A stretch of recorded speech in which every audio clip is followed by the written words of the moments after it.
Okay, my name is Bobby Vaught. This is lesson number 4, everything you need to know about investing. We've got a lot more lessons to come. So if you're new to this channel, I strongly recommend you go back to lesson number 1. Just go through the whole thing, okay?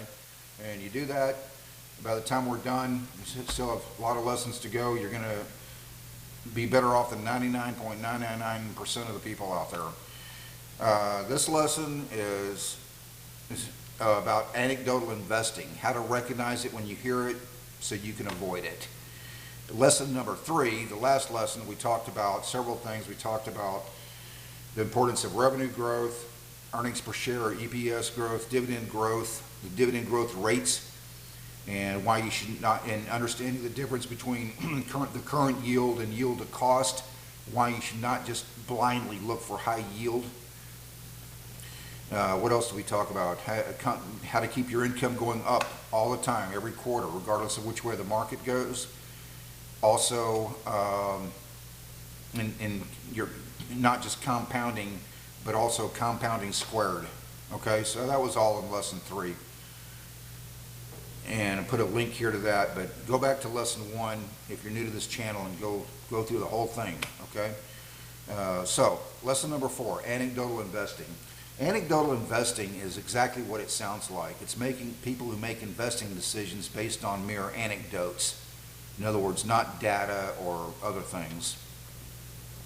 Here's an example of anecdotal investing. Very important that you are able to recognize it when you hear it so you can avoid it.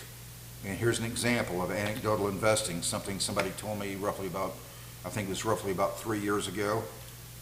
Today is August 3rd, 2024.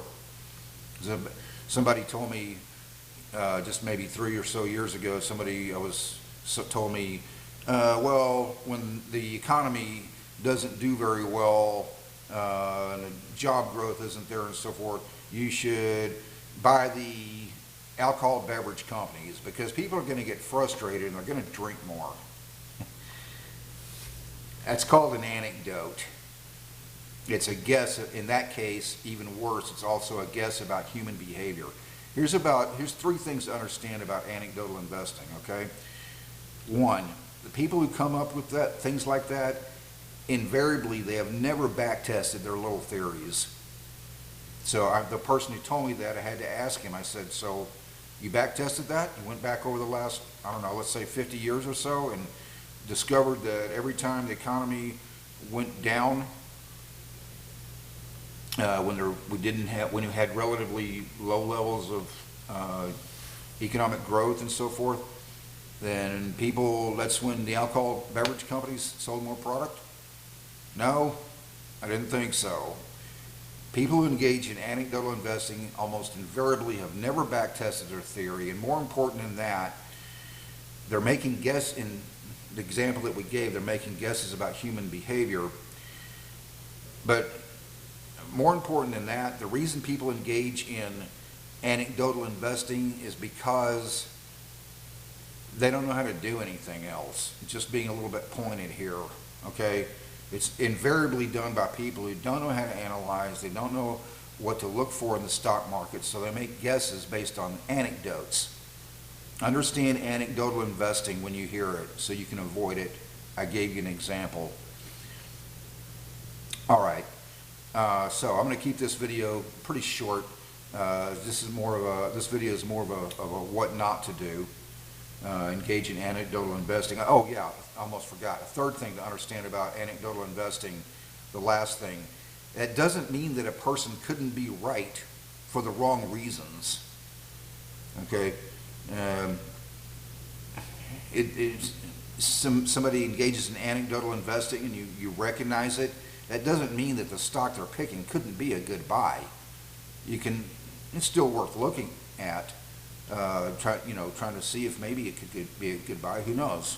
You don't know until you look at it, and start analyzing things a little deeper. But even if they're right, it was still just a guess. It wasn't right because of the anecdote. It was a good buy for other reasons. Okay, so very important to understand that. Be able to recognize anecdotal investing when you hear it so you can avoid it. All right, I'll do about 2 of these a week. One will be on Wednesday. This is Saturday, August 3rd. One will be on a Wednesday, and the other lesson will be done either Saturday or Sunday. 2 lessons a week. We still have a lot to cover. Lesson number 5, we still haven't talked about cash flow yet. We haven't talked about profit margins, haven't talked about valuations. So I consider myself more of a growth investor versus a value investor. Those are 2 different things. However, I do at least look at the valuation. It's something important to look at. We haven't talked about beta.